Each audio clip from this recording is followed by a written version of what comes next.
बिस्मिल्लाहिर्रहमानिर्रहीम। प्रोग्राम के सदर, तमाम मेहमान खुसूसी और मेरे प्राइमरी और हाई स्कूल के टीचर, सबको अस्सलाम वालेकुम। ये प्रोग्राम इसलिए रखा गया है कि मैं आपकी आगे गाइडेंस करूं, आपको बताऊं कि जिंदगी में आगे कैसे बढ़ना है, कैसे पढ़ना है। मगर मैं अपने आप को बिल्कुल भी इस काबिल नहीं समझता कि आपको बता सकूं, क्योंकि मैं भी अभी लर्निंग प्रोसेस में हूँ। मैं भी सीख रहा हूँ कि जिंदगी कैसे जीना है, जिंदगी कैसे गुजारना है। तो मेरा आपको ये कहना है कि जिंदगी कैसे जीना है, कैसे गुजारना है, ये बिल्कुल भी मुनासिब नहीं होगा। बस मैं आपको अपनी जिंदगी के कुछ ऐसे लम्हात और कुछ ऐसे वक्त शेयर करना चाहूंगा, बताना चाहूंगा, जिससे आप अपनी जिंदगी के जो मकसद है उसको पूरा कर सकें। मैं भी आपकी उम्र का रहा था जब मैंने अपने आप को सवाल किया कि मैं क्या बनना चाहता हूं।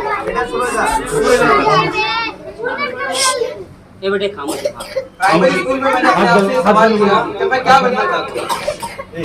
मेरे दिल ने किया कि पायलट बन जाऊं।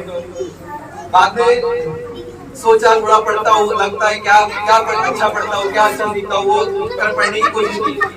तो बाद में पता चला कि मुझे साइंस में बहुत इंटरेस्ट है। जब से हमारे नसीब नवाज सर ने हमें साइंस पढ़ाना शुरू किया, तो फिर आगे जाके पता चला कि ज्यादा इंटरेस्ट बायोलॉजी में है।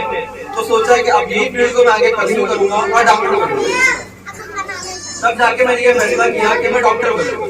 तो आप भी अपनी जिंदगी का मकसद ऐसा ना हो कि अभी से तय कीजिए, आप अपनी पढ़ाई में आगे बढ़िए और जो चीज में आपको अच्छा लगता है, जो चीज में आपको मजा आता है, उसे अपनी जिंदगी का मकसद बनाइए।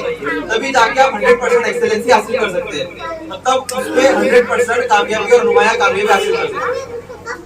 फिर आपने अगर अपनी जिंदगी के जो मकसद बना लिया, उसको पाने के लिए आपको चाहिए कि अपनी पूरी जी और जान लगा दें। फिर ऐसी कोई चीज ना हो जो आपके रास्ते में आड़ी आ सके।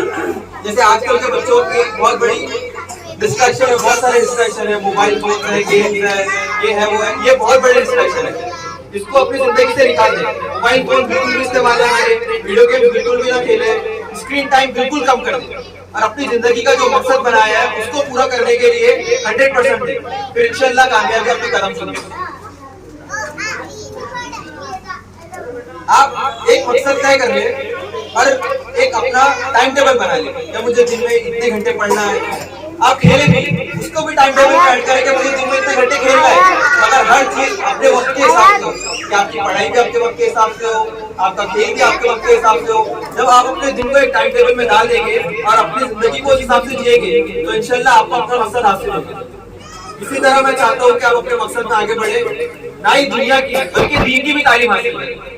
जो भी चीज आप कर रहे हैं, चाहे आप आलिम बने, हाफिज बने, मुफ्ती बने, डॉक्टर बने, इंजीनियर बने, स्पोर्ट्स पर्सन बने, उसमें चाहिए कि आप 100% जो वहाँ की ऊंचाई है उसको हासिल करने की कोशिश करें। फिर लोग आपके पास खुद ही आएंगे कि मुझे कैसे करना है, क्या करना है, आपसे पूछने के लिए आएंगे कि मुझे कैसे करना है। क्योंकि आप जब तक कोई भी चीज में एक्सीलेंसी हासिल नहीं कर सकते तब तक आप क्या होता है वो फील्ड में कामयाब नहीं हो सकते। तो आपको चाहिए कि जो भी फील्ड में आप जाए, चाहे वो दुनिया की हो या दीन की हो, उसमें 100% एक्सेलेंसी हासिल करने की कोशिश करें। बस मैं इतना लेके अपने बात खत्म करना चाहूंगा और मिल्लत एजुकेशन ट्रस्ट के सदर मास्टर इसाक सर और मौलवी नवीन साहब, मैं इनका शुक्रिया अदा करता हूँ और तहे दिल से शुक्रिया अदा करता हूँ कि उन्होंने मुझे इस काबिल समझा कि मैं बच्चों की गाइडेंस कर सकूँ, उन्हें अपनी लाइफ जिंदगी के एक्सपीरियंस शेयर कर सकूँ, मैं जिंदगी की